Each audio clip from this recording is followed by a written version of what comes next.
ಒಂದು ಕಾಂಗ್ರೆಸ್ ವಿರುದ್ಧ ಹೋರಾಟ ಮಾಡಲೇಬೇಕು. ನಾವು ಭಾರತೀಯ ಜನತಾ ಪಾರ್ಟಿ ಅಧಿಕೃತ ವಿರೋಧ ಪಕ್ಷ. ಕಾಂಗ್ರೆಸ್ ಎಲ್ಲ ಹಂತದಲ್ಲಿ ವಿಫಲವಾಗಿದೆ. ಅಭಿವೃದ್ಧಿ ಶೂನ್ಯ, ಭ್ರಷ್ಟಾಚಾರ. ಅವರೇ ಸನ್ಮಾನ್ಯ ಮುಖ್ಯಮಂತ್ರಿಗಳು 187 ಕೋಟಿಯಿಂದ BJP ಆರೋಪ ಮಾಡಿದಾಗ 87 ಕೋಟಿಯಿಂದ ಆನ್ ರೆಕಾರ್ಡ್ ಹೇಳಿದ್ದಾರೆ. ವಕ್ಫ್, ರಾಜ್ಯದ ರೈತರು ಭೂಮಿ ಲೂಟಿ ಹೊಡಿತಾ ಇದ್ದಾರೆ, ಸರ್ಕಾರಿ ಆಸ್ತಿ ಭೂಮಿ ಲೂಟಿ ಹೊಡಿದ್ದಾರೆ. ನಾವೇನು ಯಾವ ಸಮಾಜ ವಿರುದ್ಧ ಅಲ್ಲ. ಭಾರತೀಯ ಜನತಾ ಪಾರ್ಟಿ ಅಧಿಕೃತವಾಗಿ ನಾವು ಈ ಕಾಂಗ್ರೆಸ್ ಸರ್ಕಾರ, ಈ ಕೆಲವರು ಅಂತಾರೆ ಈ ಗಾಣಿಗೆ ರವಿ ಫಸ್ಟ್ 50 ಕೋಟಿ ನಮ್ಗೆ ಆಫರ್ ಮಾಡಿದ್ರು ಅಂದರು, ಇದಕ್ಕಿದ್ದಂಗೆ 100 ಕೋಟಿ ಅಂದರು. ಅವರು ಅರಿವೇ ಬಿಡ್ತಾರೆ. ನಾನು ಕೇಳ್ತಿದ್ದೀನಿ, ನಿಮ್ಮ ಹತ್ರ ಏನು ದಾಖಲಿದೆ?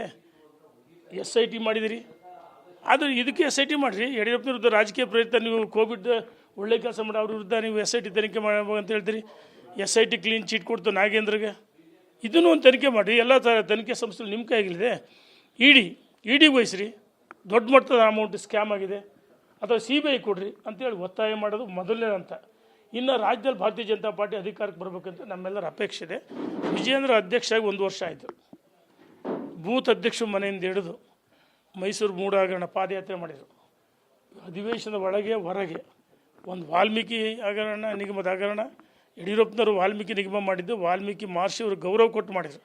ಅದನ್ನು ಭ್ರಷ್ಟಾಚಾರ ಮಾಡಿದ್ರು, ಅದನ್ನು ಬಯಲಿಗೆ ಹೇಳಿದ್ರು. ಮತ್ತು ವಕ್ಫ್ ವಿರುದ್ಧ ಹೋರಾಟ ಮಾಡಿದರು. ಇವ್ರು ಹೇಳ್ತಾರೆ ಹೈಜಾಕ್ ಮಾಡಿದ್ರು ವಿಜೇಂದ್ರ. ನೋಡಿ, ಸನ್ಮಾನ್ಯ ವಿಜೇಂದ್ರ ಅವರು ವಕ್ಫ್ ವಿಚಾರಕ್ಕೆ ಜಿಲ್ಲಾ ಮಟ್ಟದಲ್ಲಿ, ತಾಲೂಕು ಮಟ್ಟದಲ್ಲಿ ಹೋರಾಟ ಕರೆ ಕೊಟ್ಟರು ಪ್ರಾರಂಭದಲ್ಲಿ. ಅದಕ್ಕಿಂತ ಮುಂಚೆ ಬಿಜಾಪುರಕ್ಕೊಂದು ತಂಡ ಮಾಡ್ಕಳಿಸಿದ್ರು ಗೋವಿಂದ ಕಾರಜೋಳ ನೇತೃತ್ವದಲ್ಲಿ. ಜಿಲ್ಲಾ ಮಟ್ಟ, ತಾಲೂಕು ಮಟ್ಟ ಆಯಿತು. 3 ತಂಡ ಮಾಡ್ಬೇಕಂತೇಳಿ ಅವ್ರು ಚರ್ಚೆ ಮಾಡಿದರು. ಎಲ್ಲಿ? ಸೊಂಡೂರಲ್ಲಿ 10 ಜನ ಇದ್ವಿ ನಾವು.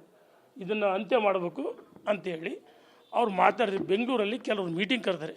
ಯಾರೋ ಒಬ್ಬರು ಅಲ್ಲಿದ್ದವರು ಅವರಿಗೆ ಮಾಹಿತಿ ಕೊಟ್ಟು ಅಧಿಕೃತವಾಗಿ ರಾಜ್ಯದ ಅಧ್ಯಕ್ಷ ಘೋಷಣೆ ಮಾಡ್ಬೇಕಂತ 12 ಗಂಟೆವರೆಗೆ ಮೀಟಿಂಗ್ ಕರೆದ್ರೆ, ಇವರು 11 ಗಂಟೆಗೆ ಅಲ್ಲಿ ಮೀಟಿಂಗ್ ಕರೆದು ಘೋಷಣೆ ಮಾಡ್ಕೊಂಡ್ರು. ವಿಜೇಂದ್ರ ಹೈಜಾಕ್ ಮಾಡೇ ಇಲ್ಲ. ಇವತ್ತೇನು ಇವರು ಮಾಡಿದ್ದಾರೆ ಇದು ಅಧಿಕೃತ ಅಲ್ಲ. ವಿಜೇಂದ್ರ ಒಂದು ತಂಡ, ರಾಜ್ಯದ ಅಧ್ಯಕ್ಷರು, ವಿಪಕ್ಷ ನಾಯಕರು ಆರ್ ಅಶೋಕ್, ಚಲವಾದಿ ನಾರಾಯಣಸ್ವಾಮಿ 3 ತಂಡಗಳು. ಅದರಲ್ಲಿ ಮಾಜಿ ಮುಖ್ಯಮಂತ್ರಿಗಳು 3 ಜನ ಇದ್ದಾರೆ, ಮತ್ತು ಕೇಂದ್ರ ಸಚಿವರುಗಳಿದ್ದಾರೆ, ಹಾಲಿ ಮಾಜಿ ಶಾಸಕರು, MP ಎಲ್ಲರೂ ಇದ್ದಾರೆ, ಪಕ್ಷ ಪದಾಧಿಕಾರಿಗಳು ಇದ್ದಾರೆ. ಒಟ್ಟಾಗಿ ಹೋಗ್ಬೇಕು, ಅದು ನಮ್ಮ ಉದ್ದೇಶ. ಹಾಗಾಗಿ ನಾವೆಲ್ಲ ಒಟ್ಟಾಗಿ ಹೋಗ್ಬೇಕಂತ ಸೇರಿ ಒತ್ತಾಯ ಮಾಡ್ತೀವಿ.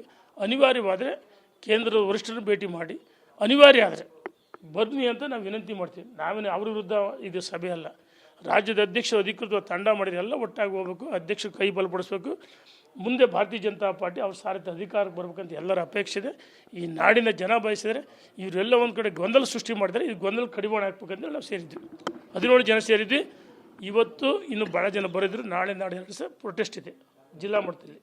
ಹಾಗಾಗಿ ಮುಂದೆ ನಾವು ಎಲ್ಲರೂ ಇನ್ನೂ ಹೆಚ್ಚು ಸಂಪರ್ಕ ಮಾಡಿ ಎಲ್ಲರನ್ನು ಕರಿತೀವಿ, ದೊಡ್ಡ ಸಂಖ್ಯೆಯಲ್ಲಿ ಸೇರ್ತೀವಿ, ರಾಜ್ಯ ಅಧ್ಯಕ್ಷ ಗಮನಕ್ಕೂ ತರ್ತೀವಿ. ಇದನ್ನು ಅಂತಿಮವಾಗಿ ಇವ್ರು ಏನಾದರೂ ಬಂದ್ ಮಾಡ್ತಾ ಇದ್ದರೆ ನಾವು ಅನಿವಾರ್ಯವಾಗಿ ಡೆಲ್ಲಿ ಹೋಗ್ತೀವಿ. ಧನ್ಯವಾದಗಳು.